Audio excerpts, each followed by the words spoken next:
The desert stretched like an endless ocean of copper and dust, shimmering under the dying sun as if the earth itself were on fire. Samuel Hollister, known to most as Sam, had lived his years with only the wind, the cattle, and the silence of the Arizona plains for company. His ranch was nothing more than a handful of fences and a weary cabin fighting the elements. And that evening, while mending a broken post near the dry creek bed, his horse gave a low, uneasy snort. Sam straightened, hand brushing the rifle at his shoulder. Out here, trouble could come from anywhere. Then he saw them. Two towering figures emerging from the canyon mouth, silhouettes of strength and exhaustion. They were Apache women, sisters, by the look of them. Their long black hair streaked with dust, leather garments torn from travel. The taller one staggered. The other caught her before both nearly collapsed. "You all right there?" Sam called out. The standing woman lifted her head. "We seek water." Sam hesitated only a second before motioning toward his cabin. "Well, you found it." They followed, their steps heavy but proud. He drew water from the well and they drank like travelers saved from a burning sea. He brought food next, beans, bread, and what little jerky he had left. They ate slowly at first, then hungrily, the lantern light flickering across their strong, weary faces. When they finished, the elder sister spoke quietly. "You have kindness." "Many do not." "Hungry's hungry," Sam answered. "Don't matter who you are." That night he offered them blankets near the barn, yet he couldn't sleep. He sat by the window staring at the stars, wondering who they were, giant women carved from legend or simply wanderers. At dawn he found them kneeling to the sunrise, chanting softly to the earth. When they rose, the younger one told him, "You gave life to us. Our people will know your name." Before he could reply, they vanished back into the canyon's light.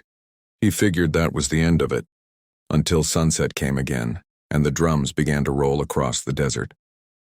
Riders appeared, Apache warriors, fierce and silent, circling his ranch like ghosts. At their head rode a massive man crowned in eagle feathers, the chief. He dismounted, eyes like flint. "You fed my daughters," he said. "Few of your kind would do so." "They were hungry," Sam replied. "That's all." The chief studied him for a long breath, then nodded. "Honor deserves honor. You will not refuse what I offer." He motioned, and from the ranks stepped the younger sister, the one who had met his eyes with calm fire. "My daughter offers herself to you as wife," the chief declared. "It is the way of balance." Sam stood frozen. He had meant no more than a simple kindness, yet now stood at the crossroads of destiny. The sun rose red the next morning, bleeding over the canyon like a wound. Sam hadn't slept. He kept replaying the chief's words. Then he saw the riders again, and Nita, the younger sister, rode before them, hair wild in the wind, eyes steady. "You did not flee," the chief said.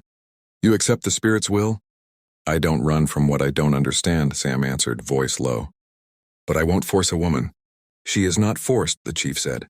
"She chooses." "I choose," Nita added softly. "You fed us.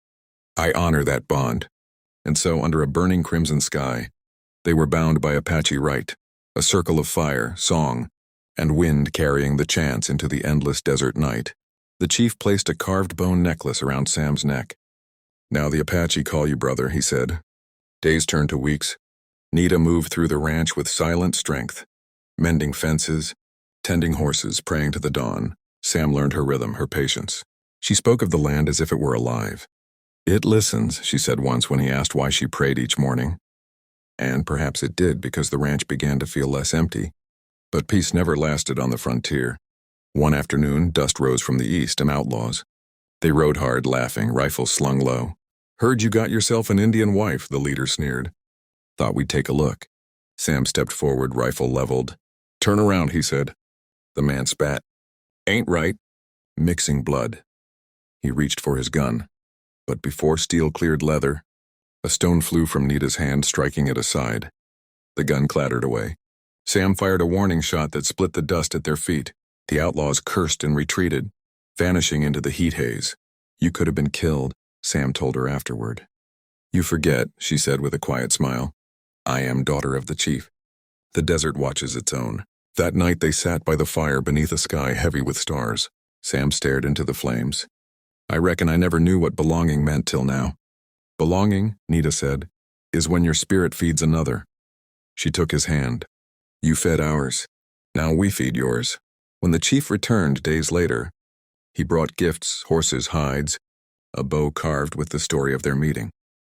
"You have stood your ground," he told Sam. "The desert has chosen well." And so the rancher who once lived alone was never alone again. His name became a whisper carried on the canyon wind. The man who fed 2 sisters and was rewarded not with gold, but with a heart stronger than stone and a love as vast as the land itself. If this story touched your heart, don't let it fade with the sunset. Like the video if you felt the courage and warmth of Sam Hollister's choice. Comment your favorite moment. Was it when he shared his food? Or when Nita stood against the outlaws? Subscribe now to this channel and join our growing campfire of stories from the untamed West, tales of love, loyalty, and destiny that remind us the smallest kindness can change a life forever.